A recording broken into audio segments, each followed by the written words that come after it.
இப்போ நம்ம கிச்சனுக்கு ஒரு புது வரவு வந்திருக்கு. அதுக்கான ரிவ்யூ தான் உங்களோட ஷேர் பண்ணுறேன். இது முத்துங்கிற ஒரு லோக்கல் பிராண்ட்லேருந்து ஆஃப்லைன் ஷாப்பில் தான் வாங்கியிருந்தேன்.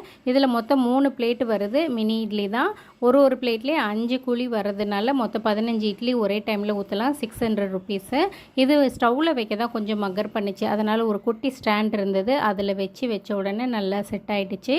அந்த ஸ்டிக்கரையும் கையோடு அந்த ஹீட்டில் எடுத்தாச்சு. மாவு இப்போ தான் புதுசாக அரைச்சி இருந்ததுனால மாவு ஊற்றி டெஸ்டிங்கை பண்ணிடலாம் அப்படின்னு சொல்லிட்டு பண்ண ஆரம்பித்தாச்சு. அந்த குழி ஒவ்வொன்றுமே நல்லா ஆழமாக இருந்ததுனால நல்ல இட்லி ஒன்றுமே நல்லா குண்டாக வந்தது. நம்ம நார்மலாக சுடுற இட்லிக்கு ஒரு குழிக்கரண்டி மாவுக்கு ஒரு குழிக்கரண்டி பார்த்துச்சுன்னா இதில் ஒரு குழிக்கரண்டிக்கு 4 இட்லி ஊற்றலாம். அதாவது 1 normal idli is equal to 4 mini இட்லின்ற மாதிரி கணக்கில் வந்தது. பெரியவங்களே 15-16 இட்லிக்கு மேலேயே சாப்பிட்லாம். இன்றைக்கி இதுக்கு சைட் டிஷ்ஷாக சாம்பாரும், அப்புறம் என் பையனுக்கு சாம்பார் பிடிக்காதுன்னு ஒரு கார சட்னியும் வச்சுருந்தேன்.